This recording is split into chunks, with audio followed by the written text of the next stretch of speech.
noite a todos, que nós estejamos envolvidos pelos sentimentos de amor, a proximidade dos nossos irmãos do plano espiritual também nos envolva, para que todos nós tenhamos uma noite de aprendizado, numa fala simples, mas objetiva em relação ao Evangelho de Jesus. Para esta noite, a escala de trabalho nos pede uma reflexão sobre o capítulo 24 do Evangelho segundo o Espiritismo, não pôr a candeia debaixo do alqueire. Não pôr a candeia debaixo do alqueire. O que significa isso? Primeiro, uma explicação simples. Jesus era sempre abordado por seus discípulos para que explicasse por qual razão ele falava por parábolas e alegorias. E Jesus dizia da dificuldade de compreensão que o povo daquela época tinha. Ele precisava entregar os ensinamentos da Boa Nova, mas com alguma segurança.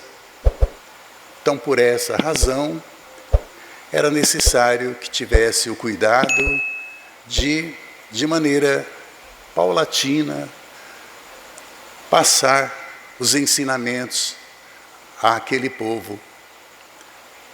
E uma de suas frases foi essa: não coloqueis a candeia sob o alqueire. O que significa isso?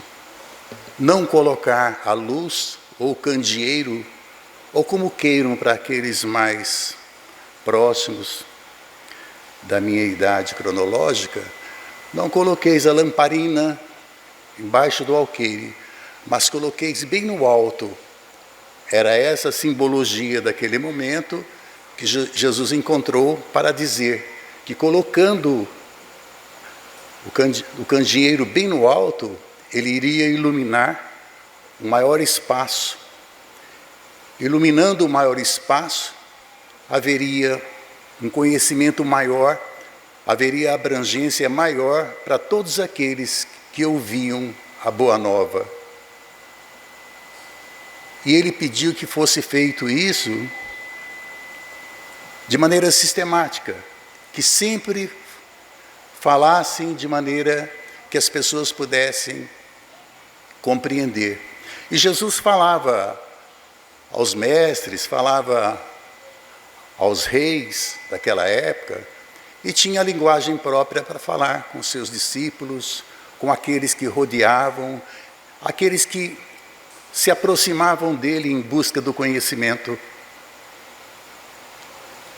E Jesus falou de alguns temas pertinentes à Boa Nova, mas falou por parábolas, na exata proporção das possibilidades de conhecimento do povo daquela época. E o que é parábola? Parábola é uma forma de ensino muito utilizada naqueles tempos.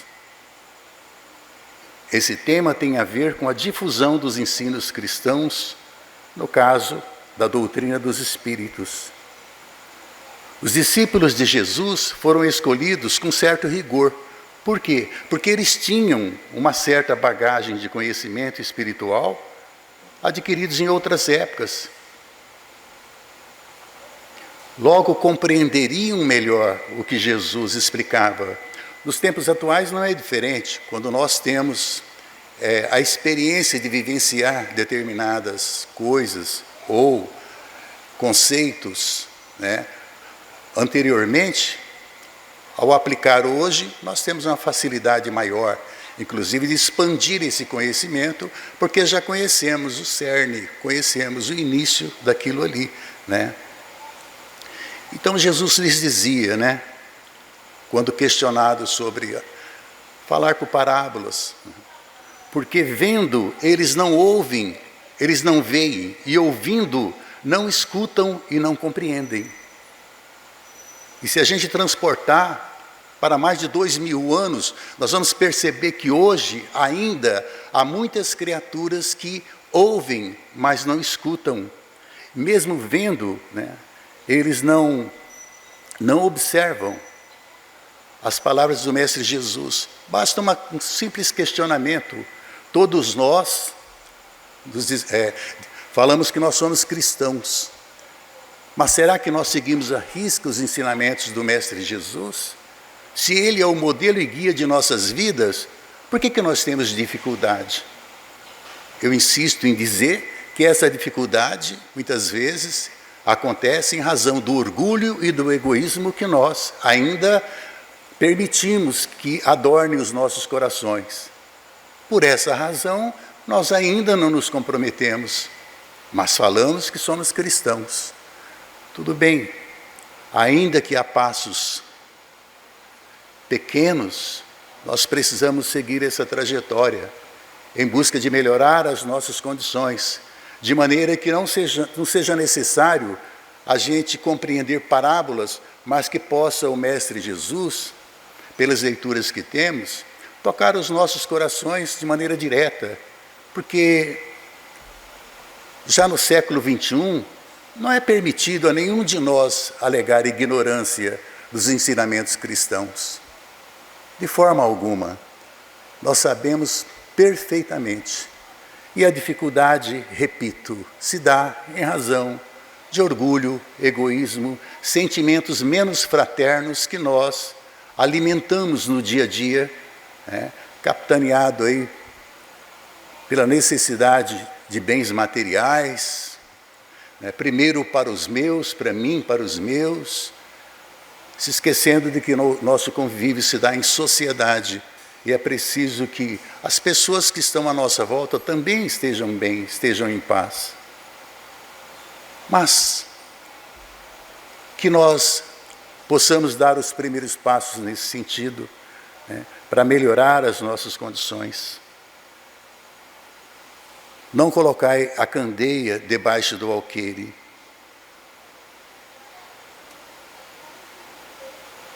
Mas sobre o candeeiro, o que significa isso? Não significa a obrigação de revelar tudo a todos. Não há necessidade disso. Significa que o ensinamento deve ser proporcional à inteligência de quem se queira instruir. E nós temos capacidade de identificar o conhecimento que as pessoas à nossa volta têm, ou como Jesus fazia, ele sabia utilizar a linguagem necessária para uma plateia de pescadores, de pessoas simples, à beira do rio, ou no contato que ele tinha com reis, com os nobres daquela época. Mas uma coisa é certa, ele sempre pediu que todos pudessem ver a luz no sentido conhecimento. Exemplo, quando nós estamos num lugar escuro, que se acende um fio de luz ou um holofote. Se estamos num lugar escuro, precisamos ter cuidado, o mesmo cuidado que Jesus pediu, para que paulatinamente as pessoas fossem orientadas de maneira segura. Quando estamos num lugar escuro, alguém acende um fio de luz e nós enxergamos parcialmente, pouquinho, sem ferir os olhos, sem ferir a retina. Agora, se de repente acendem um holofote, é um perigo terrível queimar a retina ou prejudicar os nossos olhos. Também uma receita de bolo para uma criança de 5 anos, certamente que ela não está pronta para captar certos conhecimentos. Então Jesus nos convida ao uso da inteligência, ao raciocínio. Se Ele nos dotou de inteligência, com capacidade de assimilar conhecimentos, nós precisamos colocar isso em prática. A compreensão, cada um de acordo com o seu tempo. E se algum ficou para trás, é importante que pela via da luz do conhecimento, a gente possa buscar esse irmão lá atrás para conduzi-lo para próximos de nós, já que nós vivemos em sociedade. Não é assim também com a vida? Primeiro a infância, depois a juventude e posteriormente a idade assim. E aos poucos nós vamos adquirindo esse conhecimento. Ao chegar a um certo grau de desenvolvimento, o próprio homem procura a luz, pois a obscuridade lhe pesa. Ele tem sede de conhecimento e assim novas descobertas são feitas. Coloca a inteligência a serviço dessa busca e as coisas acontecem. Basta ter boa vontade. Do mesmo modo, nós trabalhamos os sentimentos.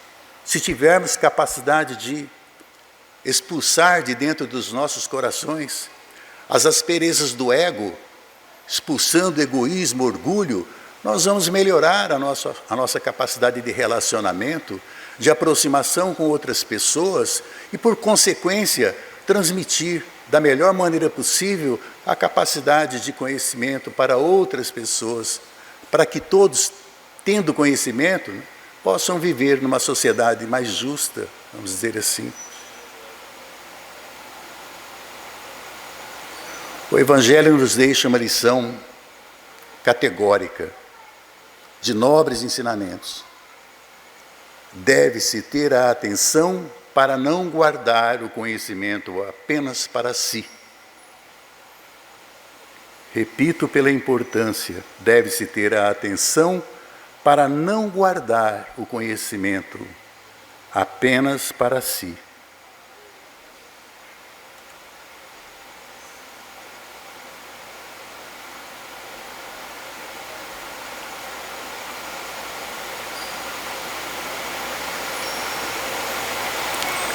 Agora, como todo grupo social, nós sabemos, né? Os grupos sociais têm as suas diferenças. Como todo grupo social, nem todos desejam ter o conhecimento, ou nem todos estão preparados para receber o conhecimento. Então é preciso ter essa percepção, né? Jesus explicou que os pagãos tinham dificuldade em aceitar um só Deus. Eles tinham vários deuses. E com isso, havia dificuldade, né? Então ele colocou para que evitassem transmitir esses conhecimentos, num primeiro momento, aos pagãos. Que tivesse essa luz do conhecimento sob reserva. E sob reserva é previdente sabedoria, revelar somente o que pode ser recebido. E assim procedeu Jesus, procedem hoje os espíritos.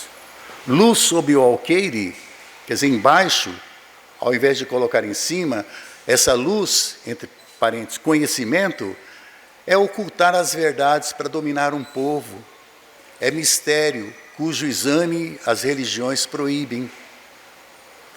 Mas não tenham dúvidas, nada há de secreto que não venha a ser conhecido. Isso não significa que o homem pode conhecer todos os mistérios, mas significa que o homem conhecerá um dia todos os mistérios. E cada coisa a seu tempo tem de vir na época própria. A semente lançada à terra, fora da estação, não germina. Do mesmo modo que o agricultor prepara a terra, prepara o solo para depois lançar uma boa semente, de maneira que, fazendo os tratos culturais, ele possa obter, num prazo certo, a sua colheita. Todo esse cuidado também nós devemos ter em relação àqueles que nos cercam, ao transmitir, né, o conhecimento que eventualmente tenhamos a outras pessoas. Se questionar, será que aquela pessoa está preparada? Será que não vai entender de maneira diversa do desejo que tenho de transmitir a ela conhecimento? Obediente ao preceito que Jesus nos ensinou, que essa luz do candeeiro tem que abranger todas as criaturas, ou seja, o conhecimento tem que alcançar a todos. Não é assim com a criança na escola? Ensino infantil, depois ensino médio, depois outro ensino superior, pós-graduação. Não é assim que as coisas acontecem? É assim. Emmanuel fala que nós precisamos ter essa luz sob reserva, pois somos uma candeia viva e a claridade da lâmpada consome força ou combustível. Então, sem o sacrifício da energia ou do óleo, ou seja, sem o nosso empenho, sem a nossa boa vontade, sem exercer a nossa capacidade de ensino, não há luz. Não podemos despender forças sem motivo. O esclarecimento, iluminação espiritual no atendimento das pessoas. Jesus já demonstrava que a educação é um processo lento. Amadurecimento requer reflexão, ponderação, requer educação, e educação é diálogo. Por meio deles, os mais experientes ensinam os mais jovens. E Cristo é o grande educador da humanidade.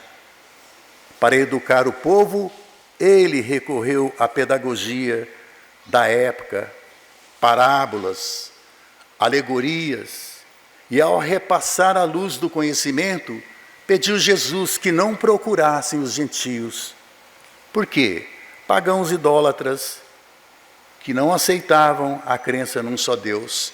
Então não há dificuldade nenhuma dentro de um grupo social, nós observarmos com atenção quem são aquelas pessoas que estão dispostas a receber o conhecimento, porque não são todos.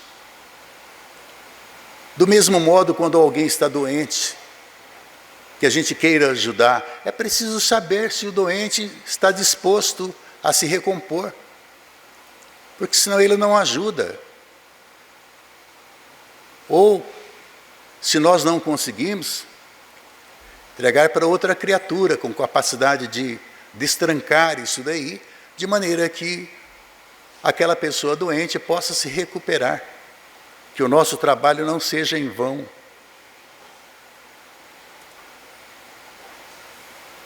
E assim Jesus disse: não vades ter com os gentios. Como disse, isso não significou que se desprezassem os pagãos, não. Significou que os pagãos não estavam preparados, que os judeus estavam, porque quem os preparara? Moisés e os profetas. Não vá ter com os gentios, como não vá ter com aquelas pessoas que não queiram aprender. E quem são essas pessoas que não querem aprender? Porque tem outro direcionamento nos seus conceitos. Os incrédulos sistemáticos, os zombadores obstinados, os adversários interessados, esses não querem. E quem quer? A quem deve se aplicar? Aos homens e mulheres de boa vontade, àqueles que desejam ver a luz, àqueles que desejam enxergar direitinho. A esses, sim. Então, deixar tranquilos os pagãos para que eles entendam que não é dar mostra de indiferença, mas de boa política. Chegar-lhes à vez, quando estiverem dominados pela opinião geral, eles vão entender, vão estar mais sensíveis aos ensinamentos. Nos tempos atuais, não há necessidade de ideias restritivas. Hoje, as ideias se universalizam e se espiritualizam. A nova luz já não é privilégio de nenhuma nação. Para ela já não existem mais barreiras. Seu foco está em todos os lugares onde a verdade triunfa, pouco a pouco, como o cristianismo triunfou sobre o paganismo. Não é mais com armas de guerra que são combatidos, mas com a força da ideia. Naquela época, era necessário o vigor das palavras na pregação da Boa Nova. Hoje nós precisamos de uma pedagogia menos, digamos assim, mais apropriada, vamos dizer assim, para atuar com essas criaturas. E Jesus explicava que tudo isso também condensava uma ideia, que os sãos não precisam de médico. E que essa postura também de ensinamento, aquilo que se obteve né, de graça, dar de graça também aquilo que recebemos, tem aplicação na mediunidade. A mediunidade tanto em pessoas dignas ou indignas, porque ela chega para qualquer criatura. Não é preciso estudar, no primeiro momento, para que a gente tenha essa capacidade. Não, ela chega, é uma coisa que a criatura já chega com essa condição, né? Pessoas dignas ou indignas, em todas as camadas das classes da sociedade, ela chega para o rico, ao reto, ao vicioso. Agora, ai do médium que não ouvir os conselhos dos bons espíritos. Ele escreve com as próprias mãos, vê com os próprios olhos e pronuncia com a própria boca a sua condenação. Esses médiuns que buscam um caminho adverso, que buscam o próprio caminho, são doentes, que tiveram o remédio nas mãos, mas não utilizaram. A mediunidade é conferida sem distinção, a fim de que os espíritos possam trazer a luz para todas as camadas, disse Allan Kardec, no Evangelho segundo o Espiritismo, item 12. Então, essa condição de receber a luz do conhecimento vai nos permitir também a coragem da fé, para que a nossa fé seja raciocinada. E sendo raciocinada, é uma fé forte, que não está suscetível aí a mudanças aí de acordo com inteligência menos feliz, que muitas vezes nos tentam desviar do caminho. Então, a coragem da fé deve ser observada, porque a fé é algo abstrato, mas que nós sentimos pulsar dentro dos nossos corações. Quando as dificuldades se apresentam, quando nós estamos com alguma situação que precisa de uma resolução, ao mesmo tempo que nós colocamos o nosso empenho, nós direcionamos a nossa oração ao Pai, para que bons amigos venham nos intuir, nos auxiliar na resolução daquela dificuldade.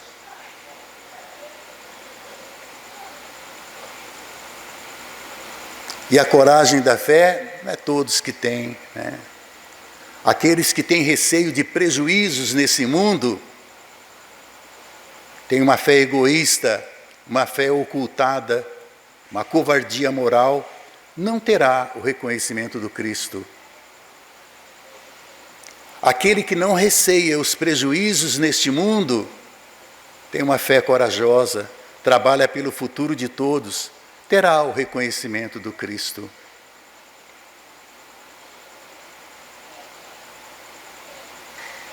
E ensina Jesus que aqueles que se houverem arreceado de se confessarem discípulos da verdade, não são dignos de se verem admitidos no reino da verdade.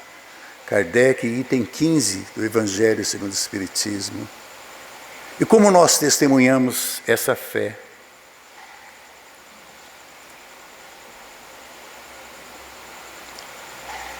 Nas provas. Então, durante os momentos de provas, rejubilai-vos. É a ocasião de provar a sinceridade da nossa fé. E que provas são essas? As dificuldades encontradas no nosso dia a dia, os obstáculos a serem superados, vêm em forma de doença, em forma de ausência de um ente querido, transferência para a pátria espiritual de pessoas que nós amamos. Então, periodicamente nós somos colocados à prova.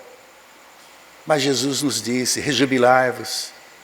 Essa é a ocasião de provar a sinceridade da vossa fé. Porque há pessoas que, quando são chamadas a esse testemunho, têm uma dificuldade enorme, não raro, culpam a providência divina, se lamentam, se esquecem de que esse é um processo natural, pelo qual todas as criaturas vão passar. Um processo que culmina com o nosso retorno à pátria espiritual, deixando aqui o envoltório que serviu de oficina para o espírito. E nós vamos seguir a nossa trajetória rumo à evolução maior, carregando conosco os méritos e os deméritos do convívio em sociedade, neste plano. Nós já sabemos disso. Por que testemunhar a fé? Para que a verdade triunfe. E não é necessário salvar os bens ou a própria vida, renunciando ao Cristo. Não, forma nenhuma. Kardec nos diz no item 19 do Evangelho segundo o Espiritismo: considerai-vos ditosos quando haja homens que pela sua má vontade para convosco vos deem ocasião de provar sinceridade da vossa fé, porquanto o mal que vos façam redundará em proveito vosso. Lamentai-vos por sua cegueira e não os amaldiçoeis. Então, tudo aquilo que chega para nós, na forma de prova, de dores, sofrimentos, são provas necessárias. Todas elas têm um caráter educativo muito forte, colocando à prova a nossa fé, colocando à prova a nossa capacidade de superar obstáculos. E tal como Cristo realizou a sua tarefa, nós podemos alçar um degrau a mais na escalada evolutiva. Essas provas, essas dores e aflições pelas quais passamos, e todos passam, ninguém escapa de forma alguma, são provas necessárias ao processo educativo de cada um de nós.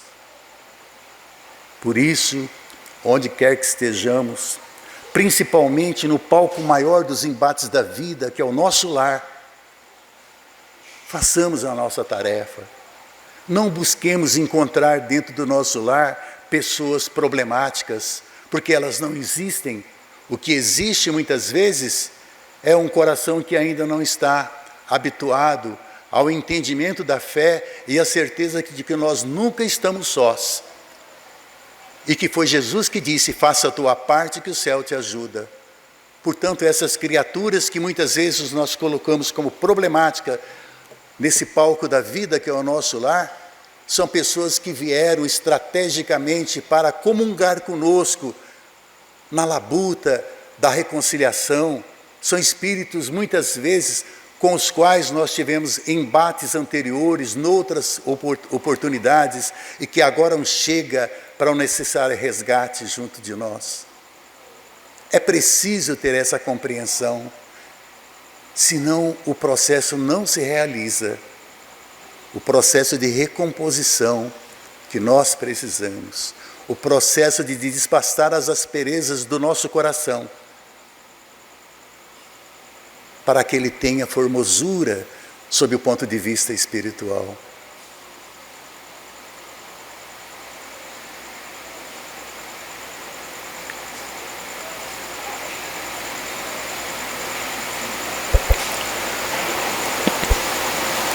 São essas as considerações que nós projetamos para esta noite, na esperança de que cada um de nós possa erguer o seu candeeiro, colocar bem no alto, para que um número maior de criaturas no convívio em sociedade possam ser alcançadas por essa luz, a luz do conhecimento, cujo orientador maior é o Mestre Jesus, de forma que também nós possamos alimentar a esperança de dias melhores aqui e, sobretudo, no momento em que formos chamados ao crivo do túmulo, quando então haverá o acerto de contas.